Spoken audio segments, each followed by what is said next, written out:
un placer aquí presentaros a Antonio Rodríguez Sánchez, que es profesor asociado en la Universidad de Innsbruck, y es, pero por poco tiempo, porque acaba de firmar un contrato con la Beatriz Galindo, con la Universidad de Santiago. Entonces ya en enero se incorporará aquí también al CITIUS, y para, digamos, que continuar ya su carrera académica en la Universidad de Santiago.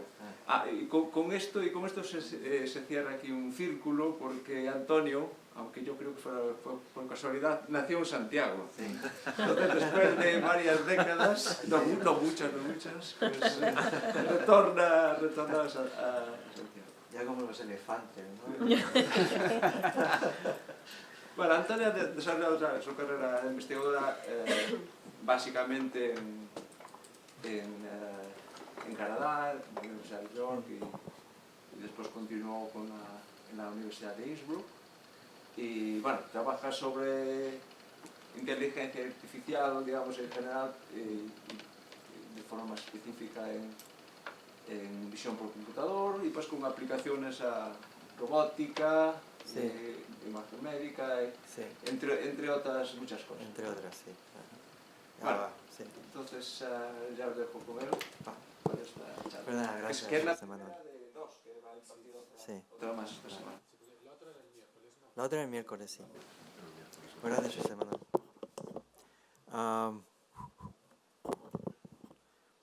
Bueno, pues antes de empezar, pues un poquito una introducción sobre mí. Yo soy profesor titular, bueno, allí lo llaman Associate Professor, desde 2019 en la Universidad de Innsbruck. Mi grupo es el grupo de sistemas inteligentes e interactivos. Y bueno, nuestro moto pues es hacer los robots aprender y percibir y actuar, aprender a percibir y actuar mediante el entendimiento. Y bueno, hay otro profesor en el grupo que es catedrático, que es Justus Piata, y bueno, pues la parte donde yo estoy más involucrado es en la parte de aprendizaje y de percepción. Y luego pues hay otra parte que es la de actuar, que es la más con los robots. Y entonces mis áreas de investigación son sobre aprendizaje profundo, que aplicamos en robótica o en imágenes médicas, visión por computador o visión con robots, modelos inspirados en biología y aplicaciones médicas. Yo hice mi doctorado, yo terminé mi doctorado en 2010 en la Universidad de York, que está en Canadá, y bueno, mi director de tesis fue John Tsotsos, que es pues en el tema de visión, pues allí es bastante reconocido en Norteamérica y tiene una de las creo que se llaman cátedras en visión computacional. Y bueno, allí pues trabajé más bien con neurociencia computacional y modelos biológicos, y bueno, mi tesis pues es eso, es representaciones visuales intermedias para el reconocimiento mediante atención. Y bueno, eso es un poco sobre mí. Entonces, bueno, en esta charla yo lo que voy a presentar es, digamos, el área donde yo contribuyo más, que es, digamos, el aprendizaje, y bueno, aprendizaje aplicado a visión, y luego una de las aplicaciones que es robótica.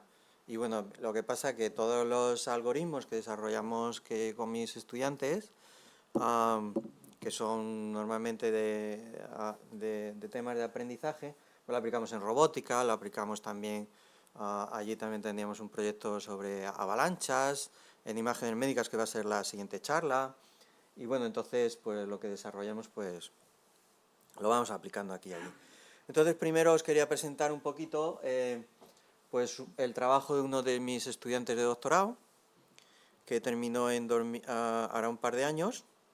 Y bueno, quería empezar comentando que unas veces nos enfocamos mucho en los trabajos de Google, ¿no?, de Meta, de estas grandes compañías que tienen mucho de esto, Y unas veces cuando miras, resulta que hay trabajo de universidades como nosotros que ya lo hemos hecho, sin tantos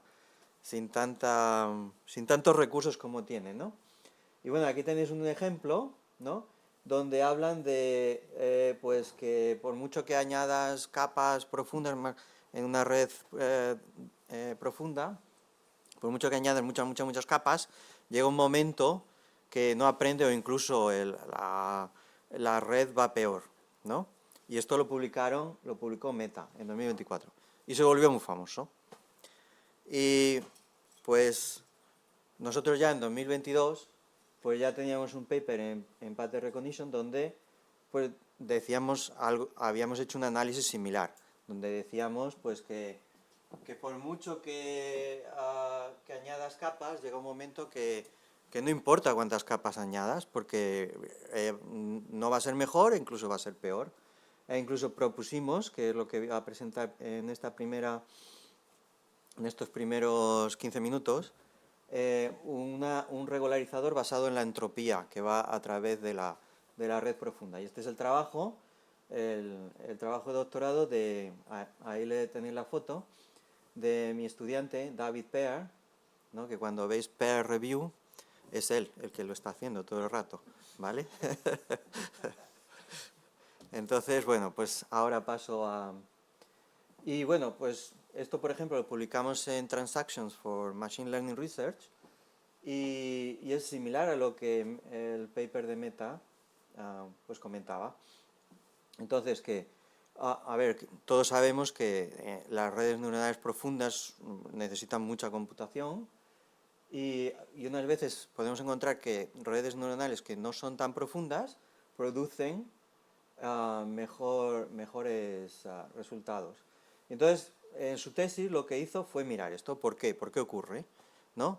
Y bueno, y la razón por la que ocurre es porque según vas yendo más profundo y vas computando, obteniendo los gradientes, pues es algo que nosotros los informáticos conocemos muy bien, que es el least significant bit, ¿vale? Y entonces llega un momento en que para distintas clases los grupos de neuronas que en capas muy profundas se activan, los valores, la diferencia entre los gradientes que se computan es tan pequeña que digamos que para distintas clases producen los mismos, ¿no? Por el redondeo, producen los mismos gradientes, casi.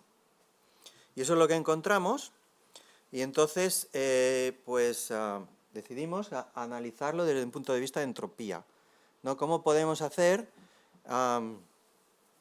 analizando en cada capa la entropía, o sea, la cantidad de información que en cada capa, cuando tú vas haciendo el aprendizaje, cómo se puede utilizar para optimizar una función, digamos la función de coste? Y entonces propusimos una pequeña teoría que se llama parallel pruning, que se llama conflicting bundles. Y con conflicting bundles propusimos un regularizador que se puede añadir al típico regularizador que no, pues si estás haciendo clasificación, el de cross-entropía, o si estás haciendo regresión, pues el sum square diferencia de sum, bueno, el sum square differences, ¿no? Y entonces lo puedes añadir, ¿no?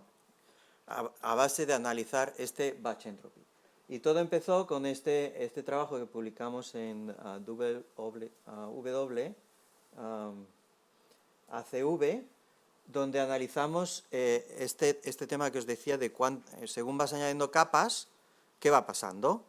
Y bueno, encontramos que, pues aquí tenéis, dependiendo de la anchura de la red neuronal profunda y la profundidad, ¿no? De 0 a 200 capas, ¿no? Cuando tú estás de 0 a 50, pues todo va bien, y a partir de 50, pues la cosa empieza a decaer, ¿no?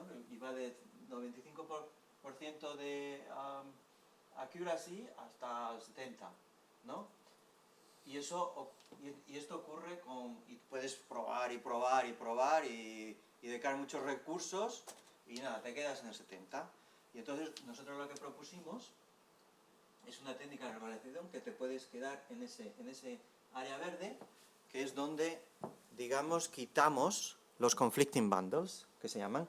Los conflicting bundles son, son grupos de neuronas, porque si tú tienes en distintas, se va propagando la información, y entonces digamos que estás en la capa 70, y hay un grupo de neuronas que responde, que digamos es activa, ¿no? Para una clase, y resulta que según vas entrenando, ese mismo grupo de neuronas para otra clase diferente. Eso lo llamamos nosotros conflicting bundles. Y entonces propusimos en este artículo, que desafortunadamente se quedó en archive, un autotuning donde, digamos, analizamos la entropía y quitamos capas que no son necesarias. Y esta es la teoría que presentamos en la conferencia, en el WCB, la conferencia de aplicaciones y tal, de invierno. Y bueno, empezamos por ahí. Eso fue el trabajo, digamos, el primer desarrollo que hizo mi estudiante. No, para que no sea muy larga la charla, no voy a entrar en qué era el conflicting bundles, pero el conflicting bundles lo analizamos desde el punto de vista de la entropía. Y entonces, bueno, la entropía, como vosotros sabéis, la entropía diferencial es básicamente una probabilidad, logaritmo, ¿vale? Entonces la entropía de una neurona I en la capa L, entonces es sumar las probabilidades, no de X, logaritmo probabilidad de X, ¿no? Consideramos nosotros ahí las probabilidades como las activaciones de la neurona. Entonces vamos a considerar que la activación de la neurona te produce un número que es de una distribución de probabilidad. Problema, que no sabemos qué distribución de probabilidad siguen estas neuronas. Podemos aplicar, por ejemplo, técnicas nearest neighbor que te dan una aproximación a estas probabilidades, ¿no? Porque si decimos vamos a considerar las activaciones de las neuronas como probabilidades, tenemos que demostrar que hay una distribución de probabilidad detrás de ello. Pero bueno, hicimos un análisis experimental y encontramos que la mayoría de las neuronas tenían una distribución gaussiana. Esto está en el artículo, pero lo demostramos ahí, que el 99% de los casos se podía considerar las activaciones como samples de una gaussiana. Y entonces, siguiendo este paper de Mikhailovich, pues podemos pasar de aquí a una entropía, considerando que si consideramos que la probabilidad es gaussiana, entonces la entropía se puede reescribir como la mitad del logaritmo de, pues, la parte de la gaussiana. Y bueno, eso es lo que hicimos, y lo pusimos todo junto. Consideramos, eso sería para cada neurona. Cuando queremos considerar una capa, pues ¿qué hacemos? Sumamos la entropía de todas las neuronas en esa capa. Y entonces, por ejemplo, una capa, y esto en el caso de la teoría que propusimos de conflicting bundles, encontramos que cuando hay conflicting bundles, que cuando hay grupos de neuronas que te dan casi una misma actividad, que están activas, y las clases son diferentes, es porque, digamos, están colisionando, la entropía en esa capa era casi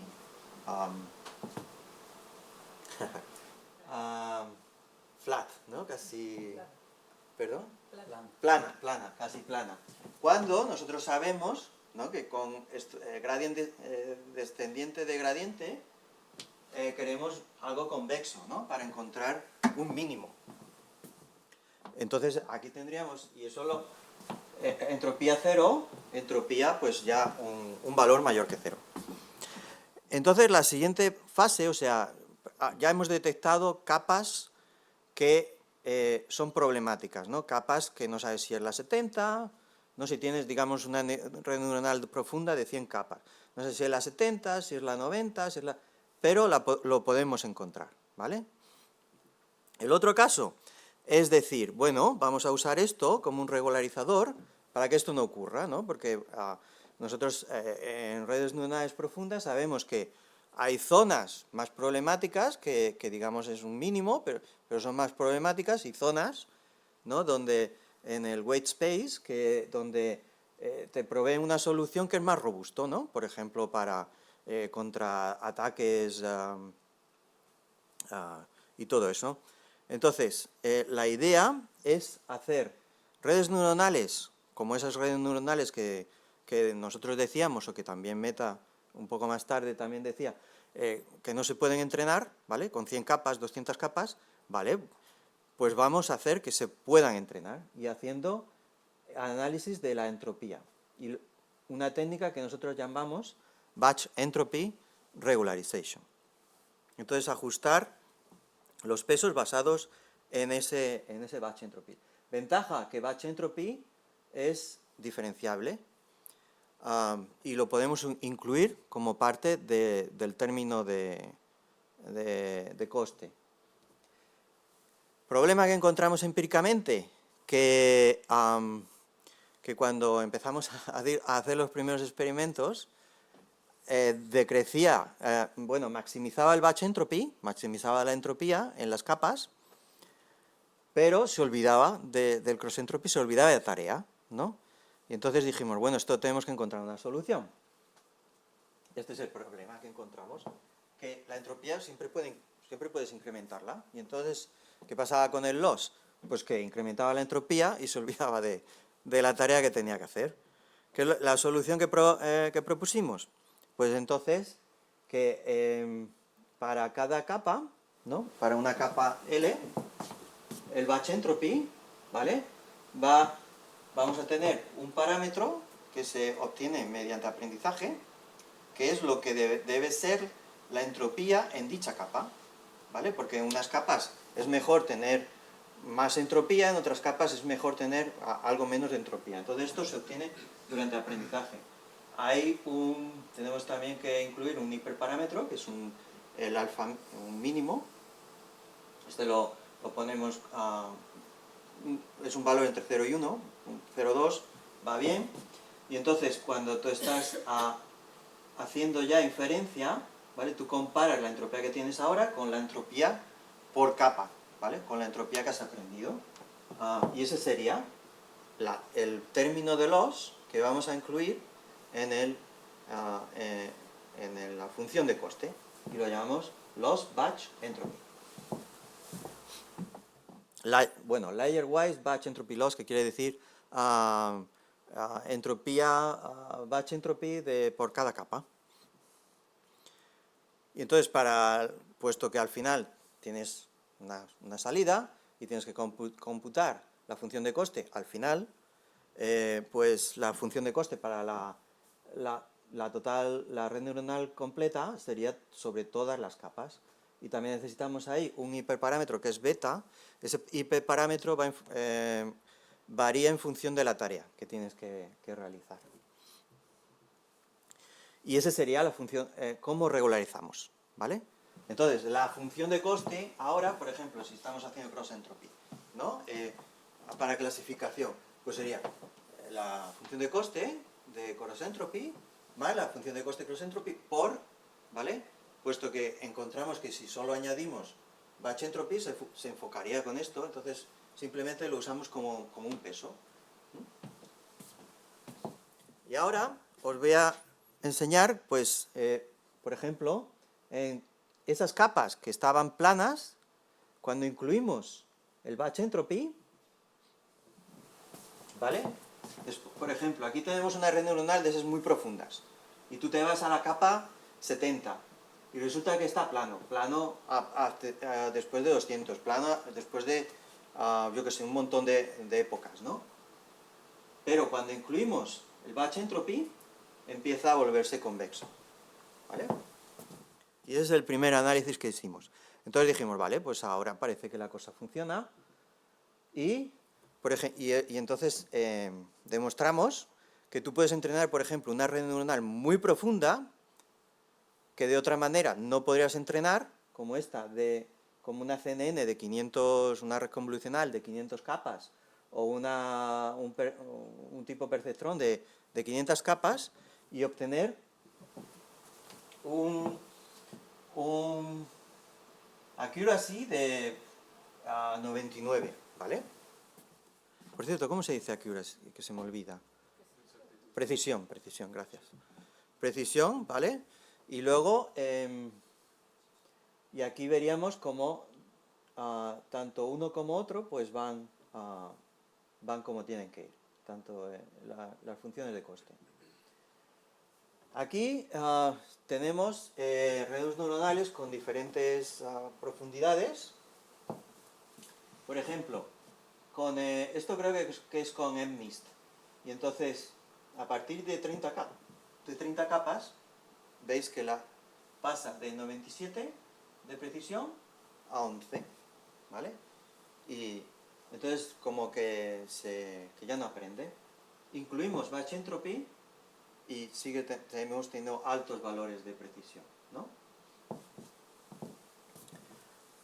Lo probamos con redes neuronales de tipo perceptron con autoencoders, ¿no? Los autoencoders, pues el número de capas tenía que ser menor porque los autoencoders requieren más computación para el entrenamiento, pero lo mismo pasa. A partir de 10 capas en un autoencoder tienes valores más bajos y incluimos el batch entropy, ¿vale? Y empiezas a tener ya valores mucho más altos. Con el ResNet encontramos un problema que la mejora era muy pequeña.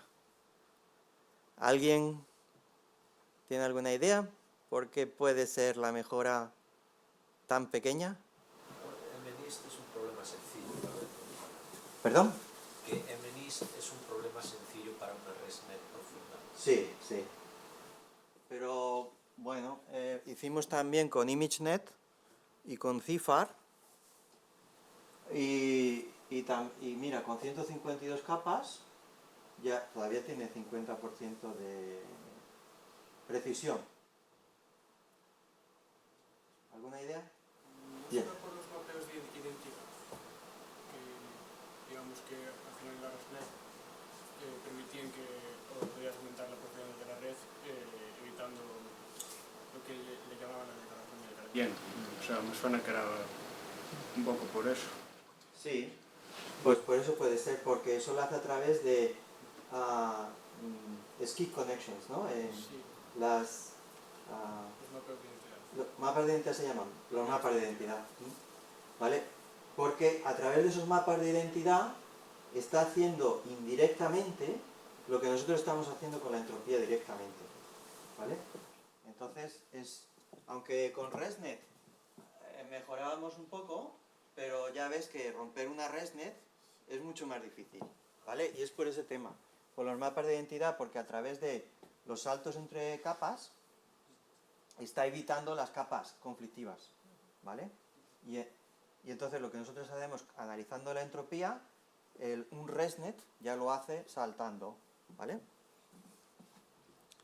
También lo probamos con transformers. Aquí también era bastante con modelos tipo BERT, que son transformers, probamos el base y el grande. Estos también, pues la mejora era más pequeña. Y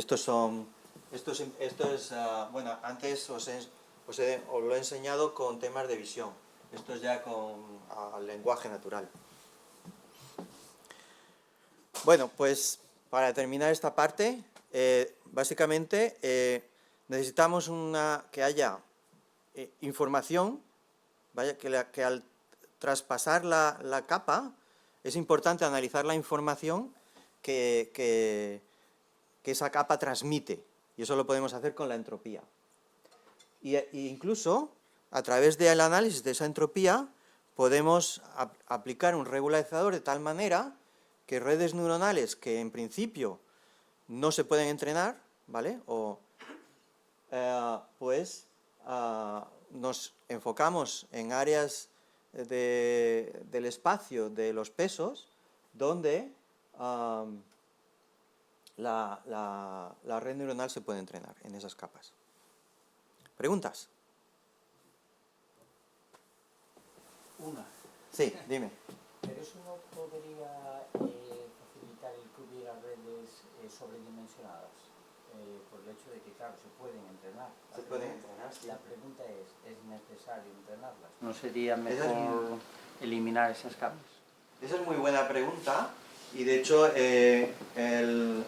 antes de hacerlas entrenables, bueno, nosotros propusimos dos cosas, ¿no? Este artículo que se publicó es hacerlas entrenables, ¿vale? Pero efectivamente, al fin y al cabo tienes ahí un montón de parámetros que a lo mejor no necesitas. Otro artículo, pero es el que te digo que se quedó en Archive, que es eliminar la capa, ¿vale? Y te digo por qué se quedó en Archive, porque lo enviamos a PAMI, pero PAMI dijo que se parecía mucho al que teníamos en WACV, que tampoco se parecía tanto, y nos lo rechazó. En el momento que lo volvimos a enviar, había otro artículo que mejoraba nuestro artículo que teníamos nosotros. Y dijimos, bueno, ¿y ahora qué hacemos? Y ya nos pusimos a darle vueltas, aparecieron unos artículos y ya era demasiado tarde. Así que en Archive se quedó. Y el caso es que tiene casi 30 citas, ¿sabes? Porque por todos estos artículos que comparto. Pero sí, yo creo que sería una tutune, eliminar capas. Sería lo suyo. ¿Más preguntas? Sí, yo tengo una. ¿Puedes volver a la fórmula del layer-wise batch entropy? Sí. Bueno, lo primero, no trabajo con redes neuronales, entonces igual la pregunta es un poco... ¿Esta? Sí, esa. O sea, no trabajo con redes neuronales, entonces igual la pregunta es un poco estúpida. Pero el alfa LS dijiste que era un parámetro entrenable, ¿no? Sí. Y Por capa. Y la red va a querer minimizar eso. La O sea, diferencia. Claro, entonces mi pregunta es o sea, a lo que va a tender es siempre hacer que ese alfa L tenga un valor máximo, ¿no? Ese es el problema que encontramos, por eso no lo podemos incluir simplemente como un aditivo, sino que lo multiplicamos por la cross entropy. Vale, y al multiplicarlo ya, claro. Vale. Pero buena pregunta. Vale. Sí. No. Entendiste perfectamente la fórmula. Vale. ¿Más preguntas?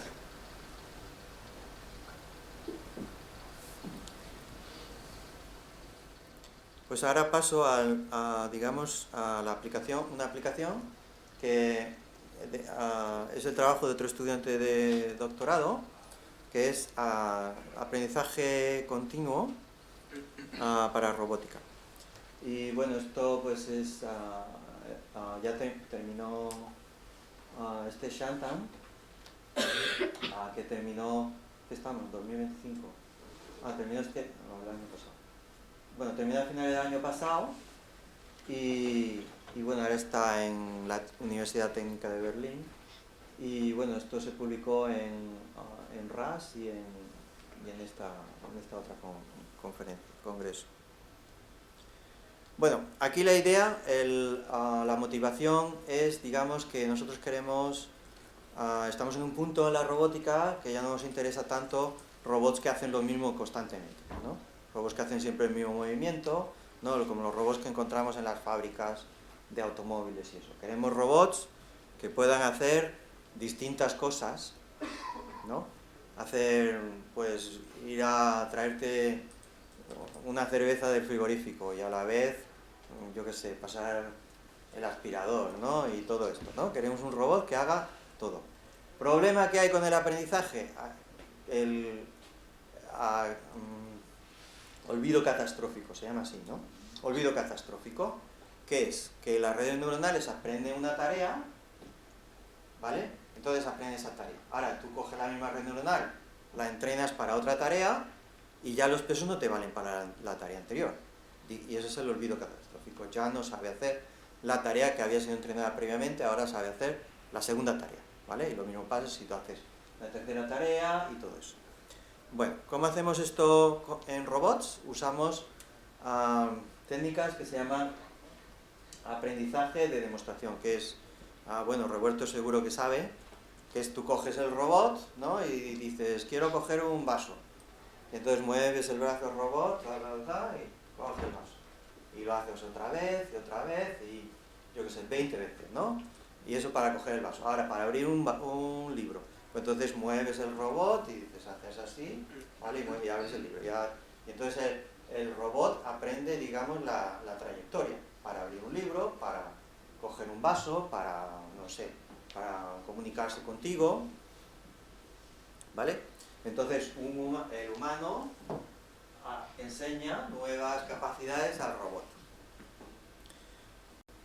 Y esto, bueno, pues es la idea, ¿no? Abrir un libro, poner una botella de vino, poner un plato, ¿vale? Las trayectorias son diferentes, ¿vale? Entonces queremos que el robot, si yo le enseño a abrir un libro, a hacer X tareas, que no se quede con la última, que sepa hacer las tareas con las que ha sido entrenado previamente. Y bueno, para esto, pues para aprender, digamos, las trayectorias, vamos a usar un tipo de red neuronal que se llama Neural Ordinary Differential Equation. Y bueno, básicamente es una red neuronal que la entrenas maximizando la probabilidad máxima, maximum likelihood. Y la idea aquí es, tenemos un número de trayectorias, n, ¿vale? De 0 a n, que llevan un tiempo, ¿vale? Bueno, esto debería ser 0 y esto sería ser t-1, ¿vale? Una secuencia, porque esto lo hace varias veces, lo hace muchas veces, ¿vale? De observaciones. Podemos considerar que cada una de esas trayectorias es una perturbación de un estado, ¿vale? Este estado de un inicio, ¿vale? Y cada trayectoria al tiempo xt, ¿vale? Puede ser la entrada de una función. Si es una función, puedes meter una red, ¿vale? Que va a ser la Neural Ordinary. Esto te lo puede dar la Neural Ordinary Differential Equation. Entonces tú puedes considerar, si yo quiero saber dónde tiene que estar en el momento t, digamos, el gripper, del robot, ¿vale? Sabiendo solo 0, ¿vale? Es simplemente añadir todos los intermedios, ¿vale? Todas las trayectorias intermedias que debe tomar, y eso te lo puede dar una función por cada xt.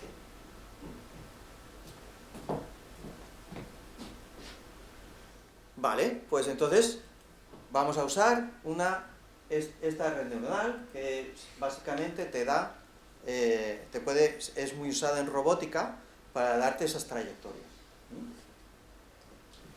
Vamos a usar una FZ que aproxima a la trayectoria real. Y eso lo hacemos con FZ, parámetros Z, y eso es una red neuronal. ¿De acuerdo? Y entonces, ¿cuál sería el loss? El loss sería simplemente, ¿vale?, la diferencia entre la trayectoria que lleva, y la trayectoria y el momento real, ¿vale? La posición real, la posición donde debería estar y la posición real, ¿vale? Simplemente sumas por tareas, n son tareas, sumas por tareas y sumas sobre el número de la secuencia al cabo del tiempo, ¿vale? Eso sería la función de coste que metemos en este NODR. Muy bien, pero ahora hemos empezado diciendo que queremos, esto está muy bien para aprender trayectorias, pero ahora queremos aprender las trayectorias para los diferentes tipos de tareas, ¿no? Bueno, si vosotros buscáis en la bibliografía, pues hay muchos métodos para hacer aprendizaje continuo, ¿no? Aprendizaje que evite este olvido catastrófico. Un ejemplo es las redes progresivas. ¿Qué es una red progresiva? Una red progresiva es simplemente, tú metes una red, aprendes una tarea. Es, digamos, la fuerza bruta. Ahora dices, tengo que aprender otra tarea, pues meto otra red. ¿Tengo que aprender otra tarea? Pues meto otra red y así. Pero como os podéis imaginar es muy poco escalable, ¿vale? Si por cada tarea, ¿vale? Tengo que meter una red. Otras técnicas más avanzadas, replay. En este caso, digamos que aprendes la tarea, ¿vale? Aprendes la segunda tarea, pero a la vez vuelves a la primera. Aprendes otra tarea, pero vuelves a la primera y a la segunda. Pero claro, ¿esto qué desventaja tiene? Un montón de aprendizaje. ¿Qué técnicas también se usan más? Regularización, ¿vale? Hay una muy famosa que es EWC, que es por Elastic Weight Consolidation, ¿vale? Simplemente incluye un regularizador.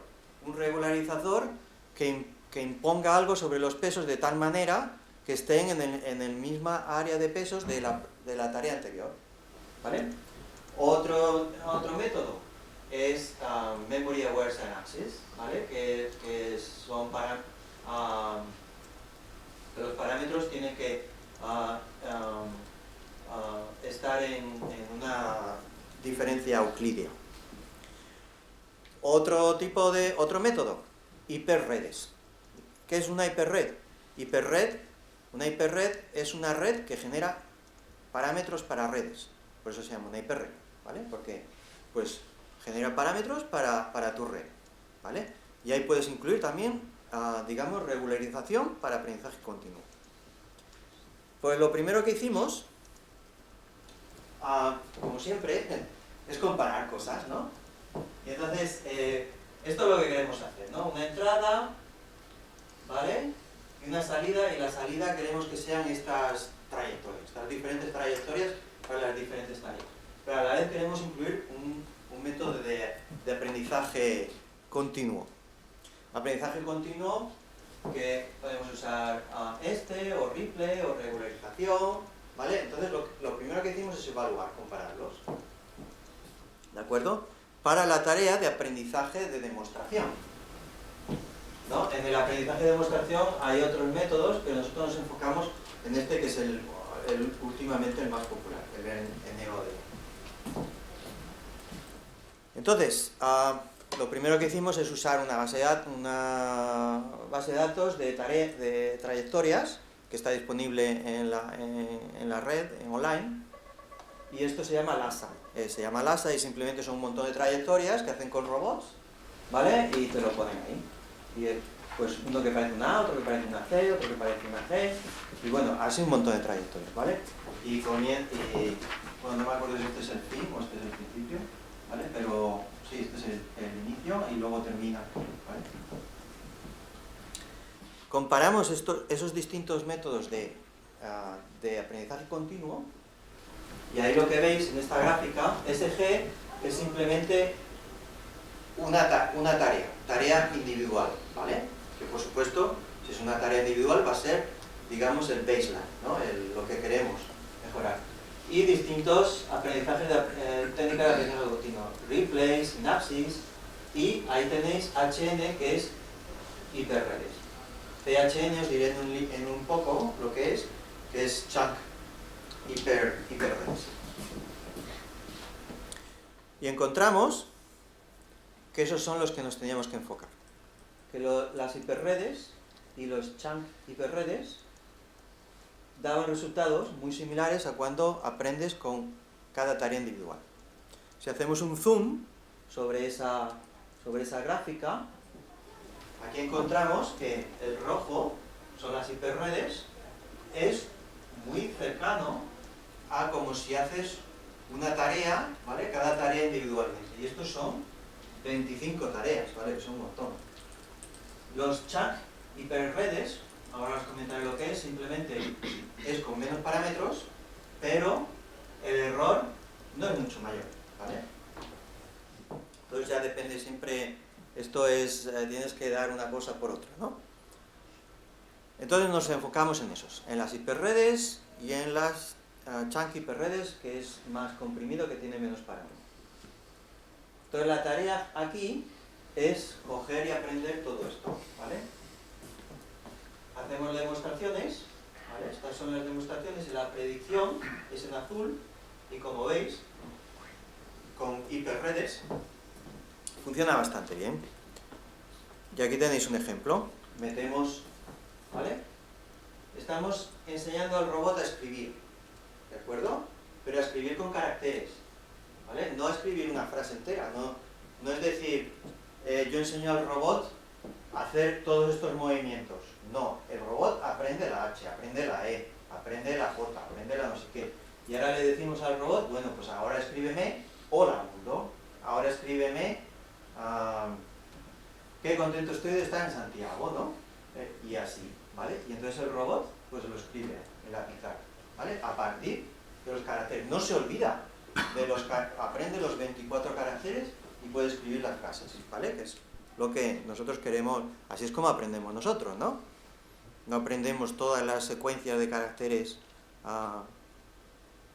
Y aquí tenemos otro ejemplo, donde es, pues le enseñas al robot a abrir un libro, a poner la botella, a poner el plato, a echar de un vaso, ¿de acuerdo?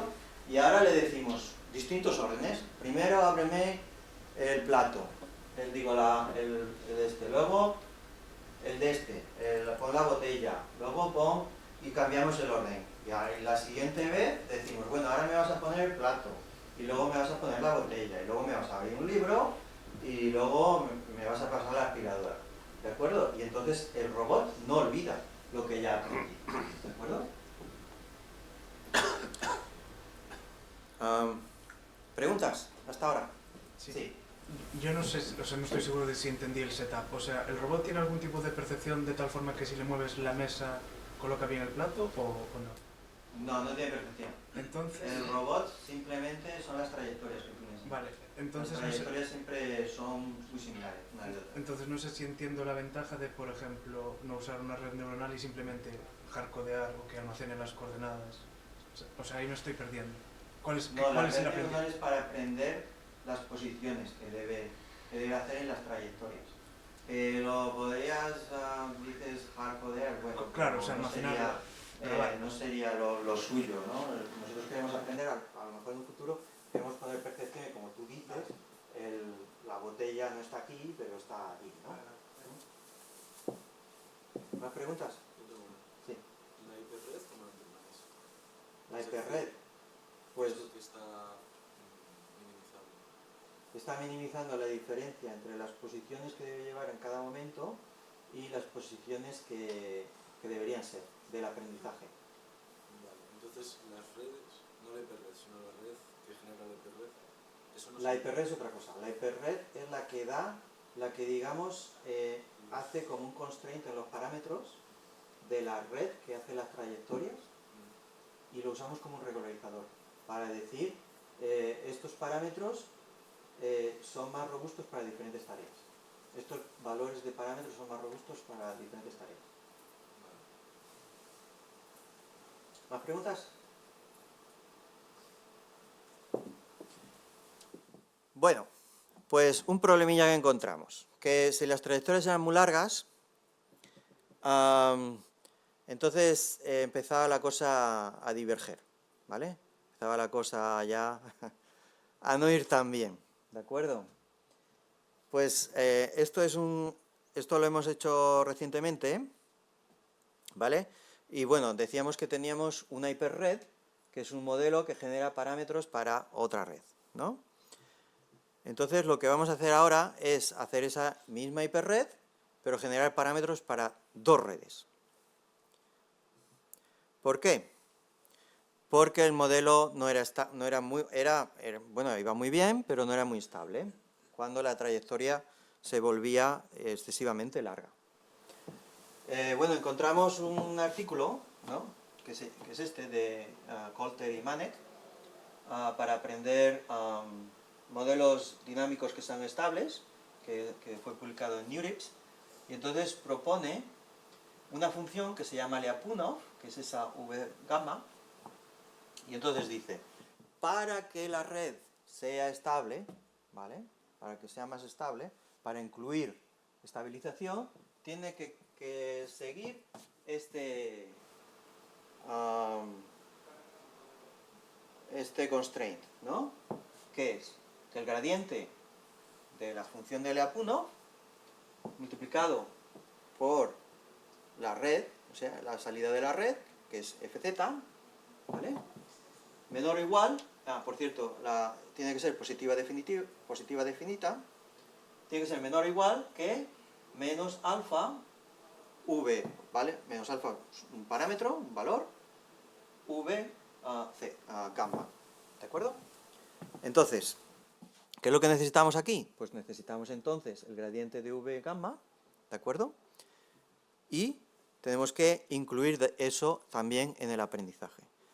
Aquí es donde estábamos, ¿de acuerdo? Aquí es donde estábamos, relacionado con una pregunta que me hiciste de ahí atrás, ¿no? Digamos, estamos aprendiendo las trayectorias, ¿de acuerdo? Y lo que minimizamos es la diferencia entre cada posición, ¿de acuerdo? Y la posición que está haciendo el robot, con ese NODE, ¿vale? Pues bien, ahora la hiperred va a aprender no solo las trayectorias, pero también, para añadir estabilidad, el gradiente de la función de Lyapunov, ¿vale? Este v gamma. Y gamma son parámetros, redes neuronales, ¿de acuerdo? Entonces, otra cosa que tenemos que incluir es una señal de clock, una señal de reloj. Una señal de reloj que es simplemente, como veis aquí, es si la trayectoria, aquí vamos a considerar cuán larga es la trayectoria, ¿de acuerdo? Y esta señal de reloj la vamos a pegar con la posición de la trayectoria, y se la vamos a pegar con aquí lo tenéis, ¿vale? En cada momento, por donde va, con esa señal de reloj, que simplemente es decir, ¿vale? En este momento tienes que ir por aquí, en este momento tienes que ir por allá, en este momento, ¿vale? Porque es la inversa de lo que tarda en realizarse la tarea. Y luego, pues, esto es para una red, y esto es ¿vale? Para una red, y esto es para la otra red, que simplemente son los gradientes de esa función de Lyapunov que me ayuda a mí a conseguir, mediante esa constraint, estabilidad en el sistema. Entonces, extendemos eso, esta es la hiperred, ¿de acuerdo? Me comentabais por ahí que pues la hiperred te da los parámetros θ y gamma, ¿vale? Esta es la NODE, ¿vale? Esos parámetros θ y gamma son los parámetros que se van a usar para entrenar esta NODE, ¿vale? Para que pueda usarse para aprendizaje continuo, ¿de acuerdo? Y los vamos a poner juntos, los gamma y los θ, en esta F omega, ¿no? ¿Omega es? Phi, esta F phi, ¿vale? Y entonces tenemos una proyección X, ¿vale? Esa es la entrada, y ahora tenemos una proyección X que es estable, ¿de acuerdo?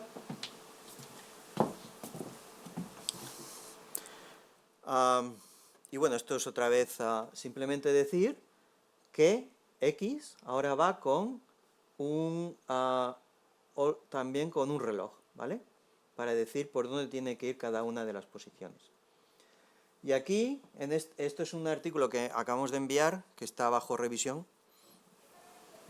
Y aquí demostramos, por ejemplo, que en el sistema anterior, azul, rojo, el rojo es sin incluir este reloj, ¿no? Y el azul es incluyendo el reloj, ¿vale? Como veis, sin incluir el reloj, diverge, ¿de acuerdo? Incluyendo el reloj se vuelve más estable. Ese reloj que está relacionado con esta función de Lyapunov, ¿de acuerdo? Y bueno, para terminar esta parte de la charla, pues básicamente, ¿qué queremos hacer? Queremos hacer robots que puedan hacer muchas cosas, ¿vale? Os he enseñado 25 tareas que podía hacer el robot, sin olvidar las tareas previas. Entonces, vamos a tener una hiperred conjunto con una NODE que puede aprender continuo y recordar una secuencia de diferentes tareas, ¿vale? La ventaja de una hiperred es que tiene los mismos números de parámetros que la red, ¿vale? El NODE, no estás añadiendo un NODE como en las redes progresivas o tienes que añadir, ¿vale? Aquí simplemente estás, digamos, dirigiendo a dónde tienen que ir los parámetros, porque la hiperred te está diciendo estos son los hiperparámetros que tienes que estar usando, ¿vale? Pero encontramos en un principio que cuando la trayectoria era muy larga, se degradaba la precisión. Entonces presentamos en el siguiente trabajo el modelo S-Node, que es, ahora añadimos un parámetro que está relacionado con la función de Lyapunov para añadir estabilidad. Y ya está. ¿Preguntas? ¿No se traslada en parte el problema de catastrophic forgetting, en este caso a la hiperred? Sí. Y, o sea, me refiero, no estoy muy seguro de que con esto se libere el problema de que, claro, puedas seguir incrementando tareas. Tú imagínate que vuelven a aparecer trayectorias nuevas con el paso del tiempo. Ahora tienes el problema en la hiperred. Tienes que hacerlas otra vez. Tienes que hacer las nuevas tareas y efectivamente tienes que hacer el aprendizaje de nuevo. Y precisamente en relación con lo que habíais hecho antes, pensando en el tema de la entropía, los conflicting bundles y cosas así, a lo mejor el tema del desacoplado de parámetros dentro de una red, dado que tienes redes que probablemente te puedas cargar neuronas, en definitiva, el tirar un poco más por ahí hacia el aprendizaje continuo y añadir nuevas tareas, no sé si lo habíais pensado en algún momento, ¿sabes a lo que me refiero, no? Lo de, sí. de utilizar parámetros Se para... problemas porque si yo, pues, hombre, yo siempre planteo usar trabajo que yo he hecho, ¿no? Pero, y unas veces, pues, eso funciona para unas aplicaciones, otras veces no funciona, y yo tampoco quiero tener al estudiante ahí tirándose 6 meses probando algo que... Y bueno, otras veces pues porque encuentran algún otro trabajo y lo prueban y entonces les va. Y ya está, eso, olvídate. Pero sí, yo siempre intento guiarles a eso. Y en el tema del conflicting bundles, sí, yo lo quería meter, pero bueno, ya terminó. Y quedó ahí. Pero sí, yo quiero seguir ese trabajo, porque a mí me gusta mucho el trabajo que hizo este estudiante de la UIPEA. ¿Más preguntas? ¿Habéis probado a comparar estos resultados con lo que se podría conseguir con aprendizaje por refuerzo? ¿Aprendizaje, perdón? Por refuerzo. ¿Por refuerzo? No lo hemos probado. Pero bueno, es un... Sí, el aprendizaje por refuerzo es el típico. Sí, pero ahí tampoco te libras de catastrophic forgetting. Sí, eso es lo que también te iba a preguntar. Si ese problema ocurría mucho en aprendizaje por refuerzo. Yo te puedo decir que estoy seguro que aprendizaje por refuerzo sería de las primeras cosas que intentaría antes de irse a estas redes neuronales NOD.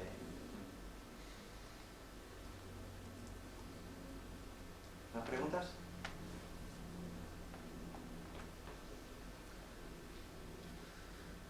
Pues nada, pues encantado, como voy a estar aquí ya,